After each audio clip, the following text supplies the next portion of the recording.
AR Murugadoss గారు of the brilliant director. ఇప్పుడు ఆయన సినిమా కొన్ని మిస్ఫైర్ అవ్వచ్చు, కానీ ఆయన పీక్ టైంలో ఆయన తీసిన సినిమాలు కానీ ఆయన కనీసం మెసేజ్ కానీ నెక్స్ట్ ఇయర్లో ఉంటాయి.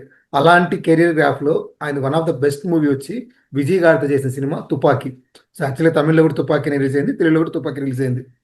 సో ఫస్ట్ నుంచి లాస్ట్ వరకు మనకు తెలిసిన ఒక army officer movie. So basic ఏమైపోతుందంటే, ఒక హీరో అనే అతను ఒక చోటే ఉండగలుగుతాడు. ఒకేసారి ఒక చోట ఆపద వస్తే అక్కడ హీరో ఎక్స్పెక్ట్ చేయొచ్చు. ఒకేసారి రెండు చోట్ల ఆపద వస్తే అక్కడ మా క్వశ్చన్ మార్క్ అనమాట. అంటే మన జైలర్ సినిమాలు చూసినట్లు ఒక సిచ్యువేషన్ వస్తుంది, ఒకే చోట మూడు చోట్ల ఉండాలి, ఎలా కవర్ చేస్తాడు, ఎలా వెళ్తాడు అనేసి. అక్కడ చూసినామంటే మనకి మోహన్ లాల్ గారు ఒక చోట, తర్వాత శివరాజ్ కుమార్ గారు ఒక చోట, ఇలా వెళ్తారనమాట. సో దీనికన్నా ముందే ఒక షాట్లో డిస్ట్రక్షన్ జరగబోతుంది. అది ఎన్ని చోట్ల జరగబోతుంది? 12 చోట్ల జరగబోతుంది. ఈ 12 చోట్ల ఆపాలి. ఈ 12 చోట్ల ఆపాలంటే ఈ 12 మంది స్లీపర్ సెల్స్ని చంపాలి. ఈ 12 మంది స్లీపర్ సెల్స్ ఒక హీరో వెళ్ళి చంపలేడు, ఒకేసారి 12 మంది చంపలేడు. ఆ 12 ఎట్లా స్టార్ట్ అవుతుంది? ఒకటి నుంచి స్టార్ట్ అవుతుంది. అంటే ఒక్కడు బయలుదేరుతున్నాడు, ఆ ఒక్కడు కలిసే మనుషులు తర్వాత తర్వాత తర్వాత 12 మంది చంపాలి. సో బేసిక్ మనం అనుకోవచ్చు, ఆ ఒక్కడిని చంపేస్తే ఈ 12 ఉండదు కదా అనేసి. బట్ స్లీపర్ సెల్ అనే వాళ్ళు ఎట్లని చెప్తే, వీడి లేకపోతే ఇంకొకటి వస్తాడు, ఈ 12 మంది డ్రైవ్ చేయగలుగుతాడు. అక్కడ టార్గెట్ ఏంది?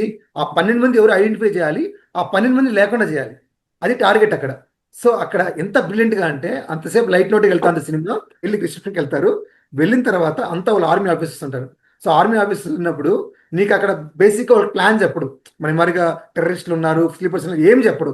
మరొక గేమ్ ఆడుతున్నాం, so just flow with game అని చెప్పేసి అందరూ కలిసి ఒక వ్యాన్లు బయలుదేరి అక్కడి నుంచి ఒక్కొక్కరు డిస్పాచ్ అవుతారనమాట. సో డిస్పాచ్ అయ్యి లాస్ట్కి ఒక్కొక్కరికి ఒక్కొక్క టార్గెట్ ఇచ్చిన తర్వాత 12 మంది చోట గన్లు తీపిచ్చి ఒకే షాట్లో వాళ్ళ కాల్లో కనెక్ట్ అయ్యి ఆ షూట్ చేసి ఆ 12 స్లీపర్స్ చంపడం. ఈ మొత్తం ప్లాట్ ఏదైతే ఉందో మాత్రం ఆ టేకింగ్ కానీ ఆ బీజిఎం కూడా హరీష్ రాజ్ గారు నెక్స్ట్ లెవెల్లో ఉంటుంది అనమాట. లిటరల్గా విల్ బి ట్రావెలింగ్ అలా విత్ ద సీన్ అనమాట. So one of the best shot ఇదైతే యాక్చువల్గా. అంటే ఒకేసారి 12 స్లీపర్స్ చంపడం.